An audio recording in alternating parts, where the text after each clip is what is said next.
ఆంధ్ర రాజకీయం భలే రంజుగా మారుతోంది. రకరకాల వింతలు చూడండి. ఎక్కడ ప్రపంచంలో ఎక్కడ లేని వింతలు ఇక్కడే ఉంటుంటాయి. భారతీయ జనతా పార్టీలోకి చేరినటువంటి తెలుగుదేశం పార్టీ నాయకుడైనటువంటి సీఎం రమేష్ ఇప్పుడు బీజేపీ ఎంపీ. కానీ ఆయన తెలుగుదేశం ఆత్మతో పనిచేస్తుంటారు. సుజనా చౌదరి సేమ్.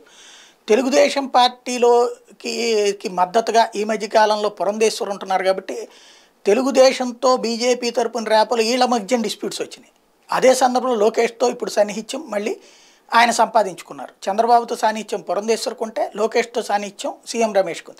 అందుకని నేను ప్రశాంత్ కిషోర్తో మాట్లాడి తెలుగుదేశం అధినేత చంద్రబాబుతో ర్యాపో మెయింటైన్ చేస్తూ మీటింగ్ ఏర్పాటు చేసింది సీఎం రమేష్. తద్వారా తెలుగుదేశాన్ని బుజ్జగించడం కోసం లేదా తెలుగుదేశంతో కలిసి సాగడం కోసం అటు పక్కన ప్రయత్నించారు.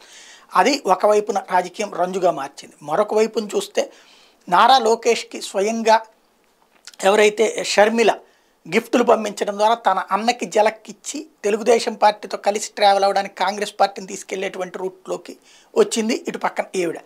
తద్వారా ఈవిడ ఇంకొక రాజకీయాన్ని మరొక వైపు రంజుగా మార్చింది. వీటన్నిటి మధ్యలో ప్రశాంత్ కిషోర్ ఉపకరణ తనకు సంబంధించిన తను సృష్టించిన ఐప్యాక్లో ఋషి వచ్చి జగన్తో ఉంటే ఆయన వచ్చి యజమాని అయినటువంటి ఆయన వచ్చినేమో ఇటు పక్కన వేళతో సాగడం అన్నటువంటిది సాగింది. ఏది తెలుగుదేశంతో కలిసి సాగడం అన్నది ఇదొకటి రాజకీయం రంజుగా మార్చింది. వీటన్నిటికీ మధ్యలో మరొక కీలకమైనటువంటి అంశం పవన్ కళ్యాణ్కి ముఖ్యమంత్రి పదవి ఉండదు. డిప్యూటీ సీఎం కూడా చంద్రబాబు నాయుడు ఆలోచనల మీదకి ఇస్తారు తప్పించి మరొక ఆలోచన ఏమీ లేదు. ముందస్తుగా ఇట్లాంటి నిర్ణయాలు ఏమీ లేవు. అట్లాగే టిక్కెట్లు కూడా 50 ఇస్తారన్నటువంటిది ఏం లేదంటూ తెలుగుదేశం పార్టీ అదేకి సంబంధించి లోకేష్ తేల్చి చెప్పినటువంటి సందర్భంలో రాజకీయం అక్కడ ఒక రంజుగా మారింది. ఓవరాల్గా రాజకీయాల్లో ట్విస్టులు కాదు, రాజకీయం రకరకాలుగా మారుతున్నది ఆంధ్రప్రదేశ్లోనే.